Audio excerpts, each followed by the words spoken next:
नमस्कार। Odia current affair आज अध्याय को आपको स्वागत। आज करेंट अफेयर प्रथम खबर होची भारत सरकार एडवोकेट एक्ट रे गोटे अमेंडमेंट आने को जाउछंती एवं ए विरुद्ध रे बार काउंसिल ऑफ इंडिया एवं वकील माने हड़ताल करबा आरंभ कर देछंती। वकील माने को बदलाव को परिवर्तन गुडी को नेकी विरोध करूछंती ताहा जानिबार विषय आपनको सूचना पई वर्तमान वकील मानक हिसाब रे बार काउंसिल एवं तार जो भली भाव ऑपरेशन से जो परिवर्तन अना जाउछि एडवोकेट एक्ट द्वारा आर विरोध करिवार पांचटी कारण रही। प्रथम कारणटी हेउछि पुराना बार काउंसिल को गवर्न करुथबा एडवोकेट एक्ट रे जदि कोनसी वकील कोनसी महकिल को विरुद्ध रे किछि गोटे ठकामी किंबा कोनसी काम करुथिले जहाकी अनैतिक ताकू प्रोफेशनल मिसकंडक्ट बोली धरा जाउथिला, किंतु वर्तमान रो नियम हिसाब रे एहा विरुद्ध रे से महकिल BCI bar council of India रे कोनसी कंप्लेन किंबा अभियोग आनी परिबे। 1961 मसिया रे आसीथिबा बार एक्ट और एडवोकेट्स एक्ट रे जो परिवर्तन आना जायछि ता विरुद्ध रे वर्तमान बार काउंसिल ऑफ इंडिया रो अध्यक्ष तांका ना होचंती मनन मिश्र।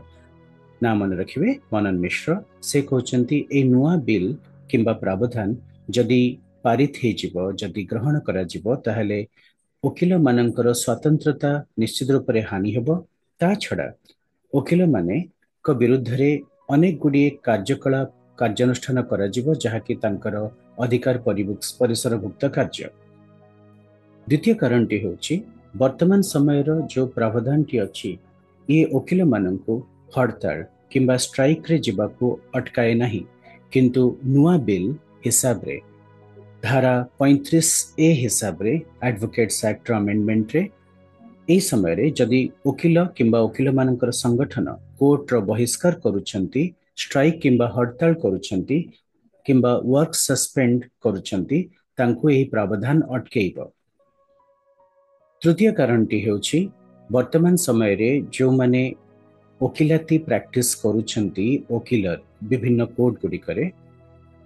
तृतीय कारणटी हेउछि वर्तमान जो माने विभिन्न कोर्ट गुडा करे वकिलाती रो प्रैक्टिस करूछंती सेही मानकु ही लीगल प्रोफेशनल्स किंबा आईनगत व्यवसायी बोली धरा जाए, किंतु नुआ लॉ हिसाब रे अमेंडमेंट बिल हिसाब रे foreign practising legal consultant LPOs legal process outsourcing रे काम करुथबा व्यक्ति माने किंबा कॉर्पोरेट लॉयर्स एमानंकु मध्य एई आईन रो परिसरभुक्त करा जाउछि। सेमानंकु मध्य लीगल प्रैक्टिशनर्स अर्थात आईनगत व्यवसायी हिसाब रे धरा जिवो।